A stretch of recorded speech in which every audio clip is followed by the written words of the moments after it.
வித்யா, சொல்லுங்கம்மா. Night tiffin என்ன பண்ண போகிற? நைட்டு தோசை ஊற்றலான் இருக்கேங்கம்மா. தோசைக்கு தேங்காய் வச்சு பெருங்காயம் வச்சு சட்னி இருப்பில்ல? ஆமாங்கம்மா. அந்த சட்னி அரைச்சிடுறியா? சரிங்கம்மா. ஓகேம்மா. ஓகேம்மா. வணக்கம். நம்ம இப்போ தேங்காய் சட்னி, தேங்காய் பெருங்காயம் வச்சு அரைக்கிற தேங்காய் சட்னி எப்படின்னு பார்ப்போம். அதுக்கு தேவையான பொருட்கள் என்னென்னு பார்ப்போம். முதல்ல தேங்காய், கட்டி பெருங்காயம், ஒரு சின்ன பீஸு கட்டி பெருங்காயம், ஒரு 6-7 வரமிளகா. நாங்கள் காரம் கூட சாப்பிடுவோம், அதனால் நான் மிளகாய் ஜாஸ்தியாக வச்சுருக்கேன். உங்களுக்கு தேவையான அளவு நீங்கள் வச்சுக்கோங்க. அதுக்கப்புறம் தாளிப்பதற்கு எண்ணெய், கடுகு, பெருங்காயத்தூள், கருவேப்பிலை, உப்பு தேவைக்கேற்ப. இதுதான் தேங்காய் பெருங்காயம்னு சொல்லுவோம், தேங்காய் பெருங்காய சட்னின்னு சொல்லுவோம். நீங்கள் அதுக்கு தேவையான பொருட்கள் இதெல்லாம் தான். இப்போ நம்ம சட்னி அரைச்சிட்டு காமிக்கிறேன் பாருங்கள். இப்போ முதல்ல தேங்காய் போட்டுக்கலாம்.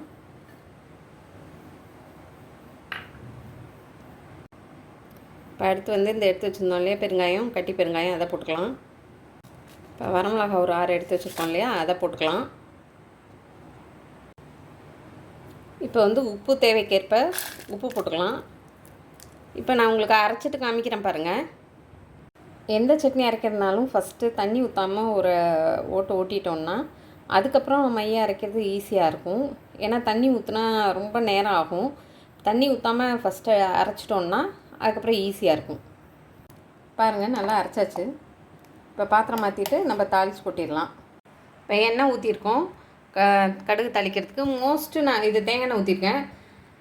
மோஸ்ட்லி நான் தேங்காய் எண்ணெயும் நல்லெண்ணையும் யூஸ் பண்ணிடுவேன் சன்ஃப்ளவர் ஆயிலுக்கு பதிலாக. இந்த வடை, அப்பளம் இதுக்கெல்லாம் மட்டும்தான் சன்ஃப்ளவர் ஆயில் மோஸ்ட்லி. இது தேங்காய் சட்னிக்கெல்லாம் நம்ம தேங்காய் எண்ணெய் நல்லாயிருக்கும். வெங்காய சட்னி, கார சட்னி இதுக்கெல்லாம் நல்லெண்ணெய் தாளிச்சிடுவேன், டேஸ்ட் நல்லா தூக்கி கொடுக்கும். இப்போ இந்த தேங்காய் சட்னிக்கு தேங்காய் எண்ணெய் தான் ஊற்றிருக்கேன். கடுகு போட்டுக்கலாம். கடுகு நல்லா வெடிக்க ஆரம்பிச்சிருச்சு.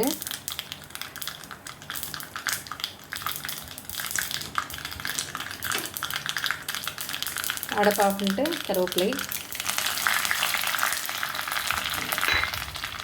அதுக்கப்புறம் இந்த பெருங்காயத்தூள். அரைக்கிறதுல நம்ம கட்டி பெருங்காயம் போடும்போது வாசம் இன்னும் கொஞ்சம் தூக்கி கொடுக்கும். தூளும் போடலாம், கட்டி பெருங்காயம் இல்லைன்னா தூள் போட்டுக்கோங்க. தாளிக்கும் போது இந்த மாதிரி போட்டோன்னா ரொம்ப நல்லாயிருக்கும்.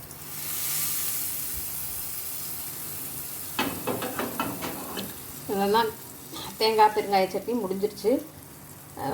நல்லாயிருக்கும், தோசைக்கு, இட்லிக்கு எல்லாமே நல்லாயிருக்கும். நீங்கள் வீட்டில் செஞ்சு பாருங்கள். இவ்வளோ நேரம் இந்த வீடியோ பார்த்ததுக்கு ரொம்ப தேங்க்ஸு. இந்த வீடியோ பார்த்த எல்லாருக்கும் நன்றி. சப்ஸ்கிரைப் பண்ண எல்லாருக்கும் நன்றி. லைக் பண்ண எல்லாருக்கும் நன்றி. தேங்க்யூ.